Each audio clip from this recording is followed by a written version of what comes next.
ran with Bill Clinton, Dan Lanster, Webb Hubbell. I mean, you name them, we were all buddies. And come to find out, Dan Lanster was running with Barry Seal $100 million a month in cocaine through this little airport called Mena, which was a refurbishing center for the CIA, where they changed out planes from one theater to another. And Alex, it was that day when I went home, cried like a baby. And I thought, what if Beth got hooked on cocaine? How could I live with myself? And that's when I made my mistake. I went to Bill Clinton, told Bill what I had found out, that he had made a mistake. Now, I didn't know. See, Jack Stevens was my mentor. I mean, he had picked me up since Larry, stay there. We got to go to break. We'll come right back with this. We're going to go through the history of the Clintons, and then you always said she'd be president. I remember in 2000, you said, watch, 2008. And, again, Larry Nichols is who he says he is. It's all been vetted by the national media, CIA, the whole 9 yards, CIA commando. And I've heard the story so many times from special forces colonels and the rest of it. It's the murdering children that changes them. Larry Nichols is our guest. He's the guy that brought out all the big scandals on the Clintons. He knows them like the back of his hand. The mainstream media, from 60 Minutes to CBS, CNN, they've all gone over him with a fine-tooth comb, and it's all checked out. We've interviewed many others, like Terry Reid, who was also at Mena witnessing the cocaine and was CIA, and he just said, look, I'm not going to be part of putting this stuff on the streets. A lot of people said no. But I just wanted to make that clear for folks that everything Larry Nichols is telling you is documented. Larry, continue. Well, as a matter of fact, if you go to Terry Reid's book, he writes in his book when he and I finally met that he had never looked in the eyes of such a cold-blooded killer. Now, folks, if you think I'm here telling you I'm a good guy, you bad wrong. There ain't nothing I haven't done twice. So do you understand that? But when I found out that they were smuggling cocaine, I went to Bill, and I said, Bill, you're smuggling cocaine, and I can't have any part of that. You made a mistake about me. I'll do anything. I'll beat people up, break their arms or their legs, whatever. But I will not participate in trafficking cocaine. And that's when I got Dan Lanster, Bill Clinton's brother, put in prison. My mentor, Jack Stevens, I thought would protect me. I did not know that Jack Stevens and his brother, Whit Stevens, were the head of the Dixie Mafia. So all this time, Alex, I had been working for the mob and didn't even know it. Well, the Dixie Mafia is bigger than La Cosa Nostra in the U.S., and they keep it very quiet, don't they?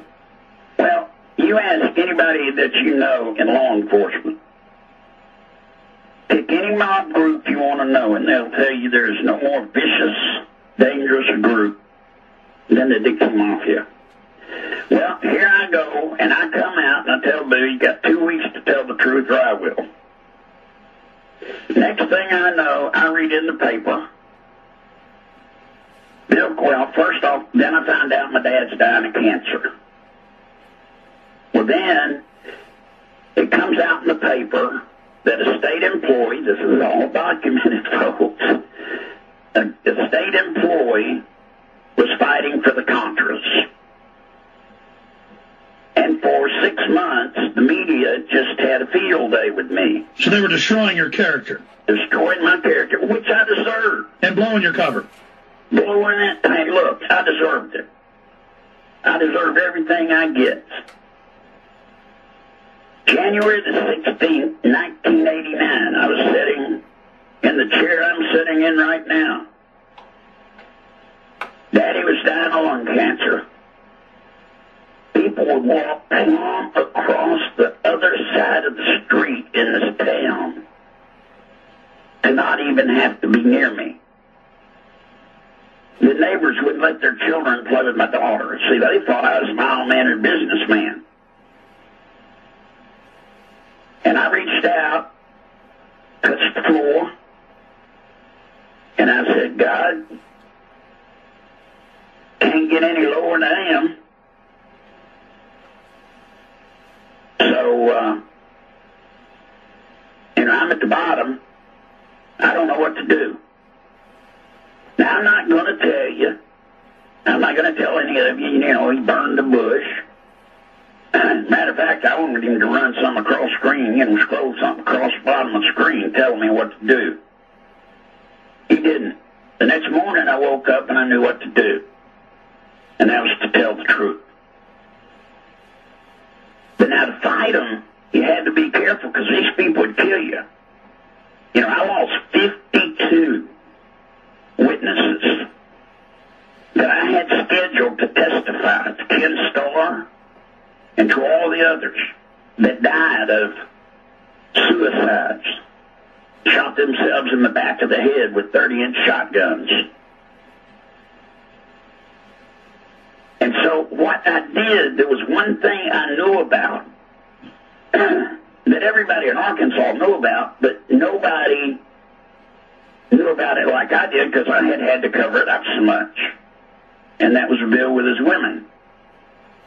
And I knew he was running for president, so I knew if I could just stay alive, Alex, if I could keep the mob from killing me, until he announced he was running for president, then the national media would just swarm in here. And man, I'd just show them all the women that he'd been screwing. Because remember of old Gary Hart, and it'd be over. Larry Nichols, stay there. Long segment coming up. I want to bring it up to date. The whole history and then up to date. He'll be with us into the next hour. Right here on the GCN Radio Network.